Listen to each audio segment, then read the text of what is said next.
Well, Derrick, let's be honest. I mean, how close have you been to just getting on a plane and going back home and not fighting and getting out of this weather? Because it is cold up here, man. Man, it was real close. It was real close. I looked up tickets, and tickets was kind of expensive just to get on the plane to go back home. Then come back here Thursday. So just might as well stick around. Yeah, I'm sticking around. Fair enough, man. Well, listen, you fought for the title in November. I mean, I was no disappointed with the result, of course. You would have liked to win, but any lessons you take out? Because I know that you're not a guy that fancies himself a great martial artist, you know, more of just a fighter. But when you go through something like that, are there lessons you take out of it? Not really. It's just the only thing I just wish that I would have been more aggressive in the fight. You know, even though I was, but I just wish I was a little more. And that guy looks familiar. Oh, okay. But yeah, I just wish I was a little more aggressive in the fight. And like I started to throw my jump knee that I usually always do in all my fights for some reason. But I didn't do it in this fight, and I just threw one knee, then that's whenever he came in for the takedown. But if I would have threw my jump knee, I think I would have caught him with it. Was it just as simple as being worried about the wrestling, or is it kind of one of those big moment things? I mean, you never seem to get caught up in the spotlight. No, it wasn't a moment at all. It was just worried about his wrestling. You know, 'cause usually I go into fights and just focus on myself. I never worry about what my opponent would do. You know, I guess it also had to do with the media, because the media were talking about, oh, what about his wrestling? What about it?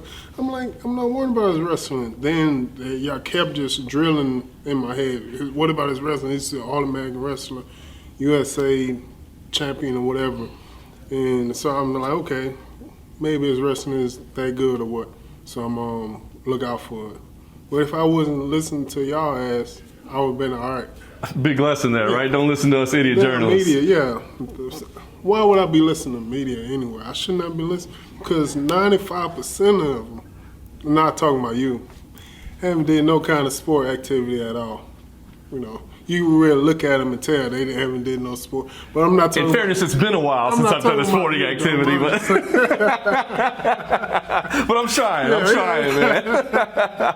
Well, listen. I mean, you've always made it clear that you're doing this for money, man. It's to take care of the family. But I wonder, you know, being that close to the belt, getting a little taste of that, you know, champ life and what it's like at that point. Did it change anything about your motivation or your focus? Oh, not at all. My focus and motivation always been about my family, and just that's all I'm doing it for, is just them, my family and stuff like that, and putting my kids through school, and having my kids have a better life in the future than I did.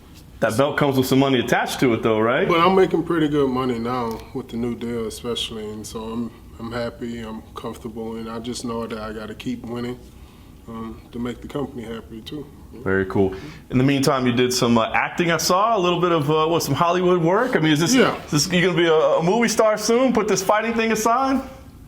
Well, we'll see. You know, I haven't seen the unedited version of it yet, so I'd like to see how it turned out. Let me see myself on the screen, then be like, oh, damn, okay, Denzel, I need to watch out. But I need to see the video, like whenever they finish editing and stuff like that, and see how my acting skills go. Did you enjoy it? I mean, I always think of you as a funny, entertaining guy, but you're always a little shy too. What was it like for you? The most part about all the whole experience and situation was the food. 24 hours, they always had some type of food, like buffet style, like all you could eat. So I was just real happy about that, really. So the heavyweight days might be over if you head to the Hollywood life. Oh yeah, the heavyweight will be over because I will be 350, happy.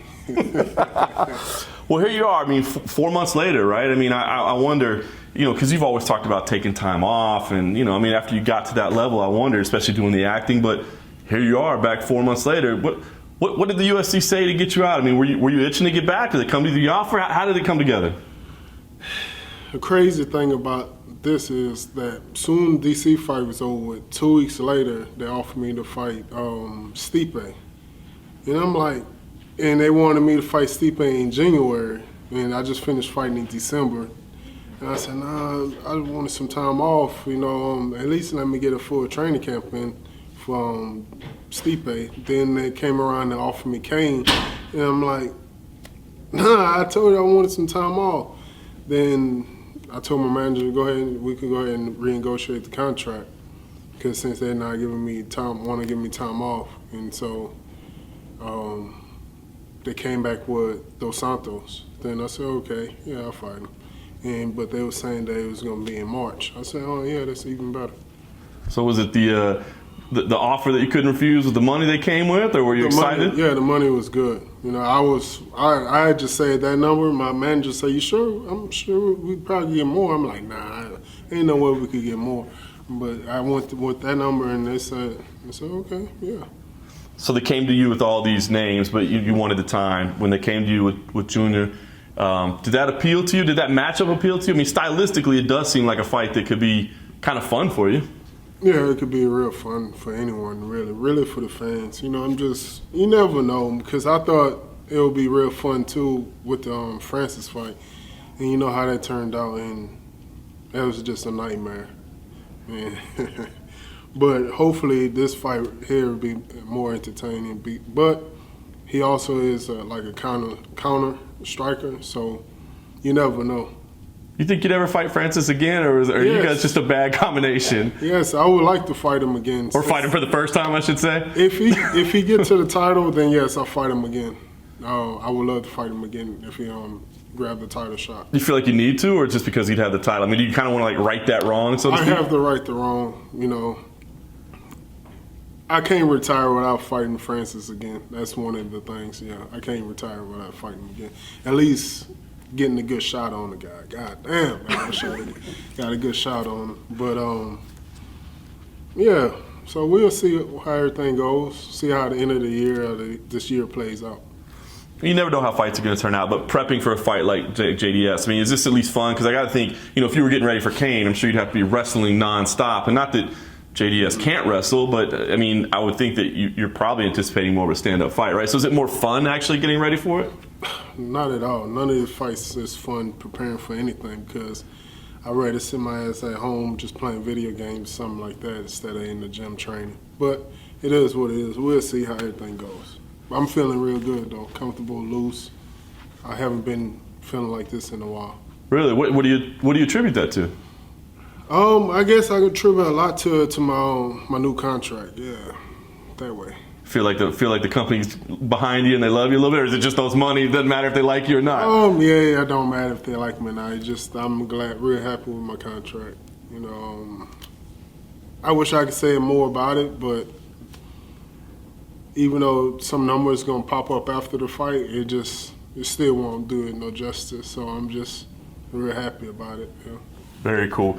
Well, talk about what this fight, does it mean anything special? I mean, coming off that title fight and knowing that, you know, you probably got to work your way back. I mean, are you looking at the rankings and thinking about what this does? Or are you contemplating any of that at all? Like the meaning or what's at stake here?